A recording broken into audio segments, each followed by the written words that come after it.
My dear students, you are welcome to Hasnabad High School online class. I am Abdus Salam, Assistant Teacher English. Today I am going to discuss suffix and prefix. You have already learned what is suffix and prefix. Dear students, look, here is a text about flowers and there are 10 gaps in it. Now we are going to solve it. Let's start.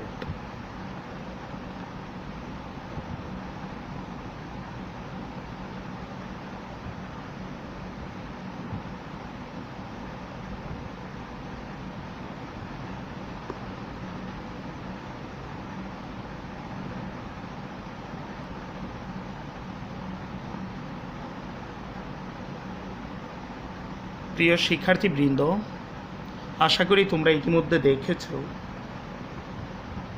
যে টেক্সটটিতে 10টি gap রয়েছে।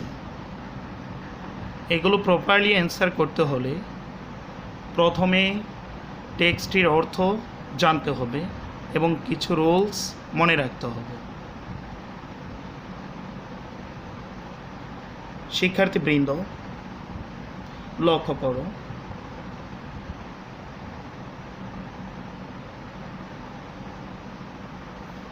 চলো আমরা গ্যাপগুলো পূরণ করার চেষ্টা করি। এখানে প্রথমে রয়েছে সেন্টেন্সটি, flowers are the symbol of love and days. তো প্রিয় শিক্ষার্থীবৃন্দ, তোমরা দেখতে পাচ্ছ যে এ নাম্বার গ্যাপের পূর্বে রয়েছে অ্যান্ড এবং অ্যান্ডের পূর্বে রয়েছে লাভ এবং তার পূর্বে রয়েছে প্রিপোজিশন। যদিও লাভ ওয়ার্ডটি ভার্ব, কিন্তু এই সেন্টেন্সে এটি নাউন হিসাবে ব্যবহৃত হয়েছে। তো আমরা গ্যাপগুলো ফিল আপ করতে গিয়ে প্রথমত যে কৌশলটি অবলম্বন করতে পারি সেটা হলো অর্থ দিয়ে আমরা সাফিক্স, প্রিফিক্স অথবা সাফিক্স এবং প্রিফিক্স উভয়টা ব্যবহার করতে পারি। তো প্রথম যে সেন্টেন্সটি রয়েছে তার অর্থ কী দাঁড়াচ্ছে? Flowers are the symbol of love and age. ফুল হলো ভালোবাসা এবং কিসের প্রতীক? ব্র্যাকেটে রয়েছে পিওর। তো পিওর ওয়ার্ডটি এইজেক্টিভ। তো এখানে দেখতে হবে যে গ্যাপটি রয়েছে, গ্যাপটিতে কোন পার্ট অফ স্পিচ বসে। তো এইটা পূর্বে বলেছি অ্যান্ড কনজাংশন, তার পূর্বে লাভ নাউন। তো যেহেতু কনজাংশনের আগে নাউন, তাই পরেও বসবে নাউন। তো তোমরা জানো পিওর এর নাউন হলো পিওরিটি, তাই এ নাম্বারের অ্যান্সারটি হবে পিওরিটি। লক্ষ্য করো নিচে অ্যান্সারটি রয়েছে পিওরিটি। তারপর দেখো, they are dash for their beauty and fragrance. এগুলো বা তারা তাদের সৌন্দর্য এবং সুবাসের জন্য কি? এখানে ব্র্যাকেটে রয়েছে নো, জানা। তো গ্যাপের আগে রয়েছে আর। তোমরা রাইট ফর্ম অফ ভার্বে পড়েছ যে কোনো সেন্টেন্সে গ্যাপের আগে যদি টু বি ভার্ব থাকে এবং তারপরে যদি মেইন ভার্ব ইউজ করতে হয়, তাহলে দেখতে হবে টু বি ভার্বের আগে যে নাউন বা প্রোনাউনটি রয়েছে তা কি সাবজেক্ট না অবজেক্ট। তো যদি সাবজেক্ট হয় ভার্বের সাথে আইএনজি, আর অবজেক্ট হলে বসবে ভার্বের পাস্ট পার্টিসিপল অথবা B3। তো এখানে দে দ্বারা ফ্লাওয়ার্সকে বোঝানো হয়েছে। তো এখানে দে এটি অবজেক্ট, তাই আমরা নো এর পাস্ট পার্টিসিপল ফর্ম ব্যবহার করব নো। তাহলে বি নাম্বারের অ্যান্সারটি হচ্ছে নোন। পরবর্তীতে কি রয়েছে? সানফ্লাওয়ার্স আর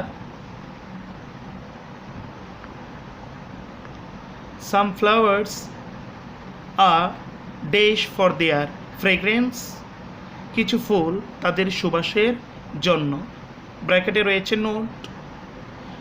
আসলে এখানেও যে জায়গাটি রয়েছে এটি বার্বের জায়গা, তো তার পূর্বে আর রয়েছে টু বি বার ফ্লাওয়ার সাবজেক্ট, তাই এখানেও নোটের ফার্স্ট পার্টিসিপল বসবে নোটেড। তাহলে সি এর অ্যান্সারটি হলো নোটেড। আমরা শেষে ডি যোগ করে দেব। And some are for their beauty, but the rose is favourite to us for its colour and beauty. Its mother place is the city of Paris. The dash are exceptionally famous for it. তো এখানে গেপে রয়েছে, গেপের পূর্বে রয়েছে definite article the এবং ব্র্যাকেটে রয়েছে Japan, একটি দেশের নাম। প্রিয় শিক্ষার্থীবৃন্দ, তোমরা জানো যে সাধারণত দেশের নাম বা ভাষার নামের পূর্বে কোনো আর্টিকেল বসে না। যদি কোনো দেশ বা ভাষার নামের পূর্বে ডিফিনিট আর্টিকেল বসে তাহলে তা দ্বারা জাতিকে বোঝায়। তো এখানে জাপান বলতে জাপানের অধিবাসীদেরকে বোঝানো হয়েছে, তাই অ্যান্সারটি হবে Japanese. The Japanese are exceptionally famous for its dash. E নাম্বারে রয়েছে ব্র্যাকেটে কাল্টিভেট, এটি ভার্ব এবং তার গেপের পূর্বে রয়েছে ইটস। তোমরা জানো ইটসটি এটি পশ্চিম এইজিকটিভ,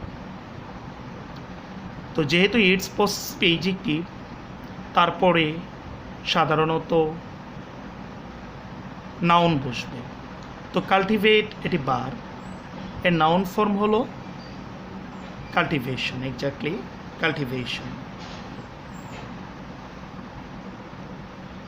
At present, most of the countries grow rose in plenty. It dash grows from June to November. তো এখানে ইট সাবজেক্ট পরে রয়েছে বার। তো এখানে যে গ্রেপটি রয়েছে গ্রেপটি মূলত অ্যাডভার্বের স্থান, এখানে বসবে অ্যাডভার্ব। তো জেনারেল এটা এইজেক্টিভ, তো একে অ্যাডভার্বে রূপান্তর করতে হলে এর শেষে সাধারণত আমরা জানি এইজেক্টিভের পর এলওয়াই দিলে অ্যাডভার্ব হয়, আবার নাউনের শেষে এলওয়াই যোগ করলে এইজেক্টিভ হয়। তাই এখানে আমরা এলওয়াই ব্যবহার করব। তাহলে অ্যান্সারটি হচ্ছে জেনারেলি। ইট সেন্ট মেক্স আস ড্যাশ, ব্র্যাকেটে রয়েছে ছে। ইট সেন্ট মেক্স আস, এটার সুবাস আমাদের করে, কেমন করে? চিরফুল, প্রফুল্ল। তো এখানে জায়গাটি এইজেক্টিভের, তাই এর শেষে আমরা ফুল সাফিক্স যোগ করেছি।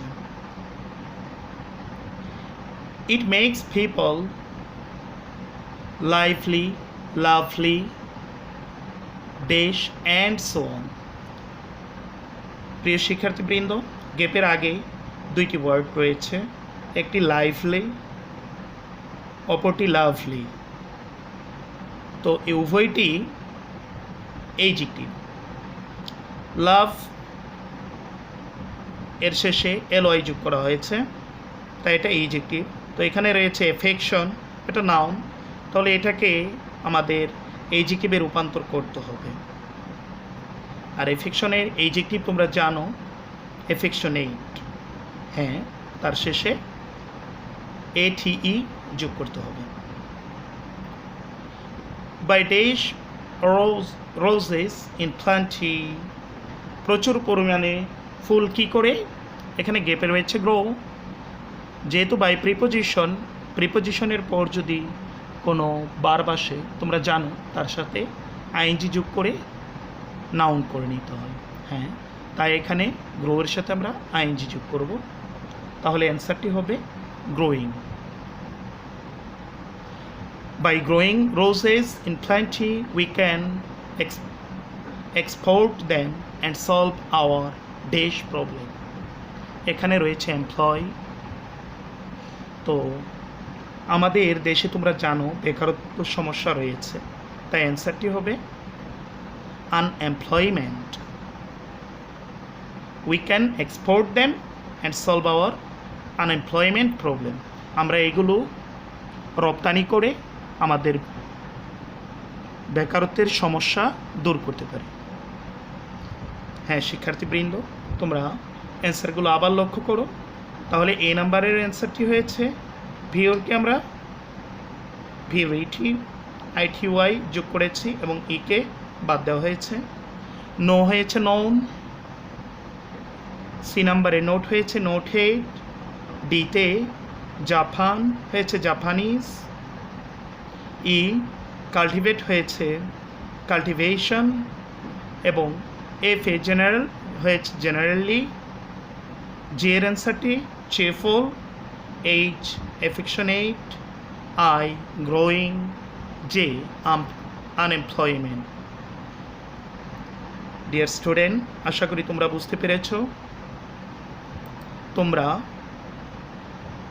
বাড়িতে এই টেক্সটটি প্র্যাকটিস করবে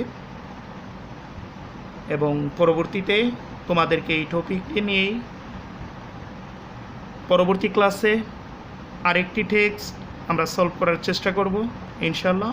ভালো থেকো সবাই, আজকে এই পর্যন্তই। আল্লাহ হাফিজ।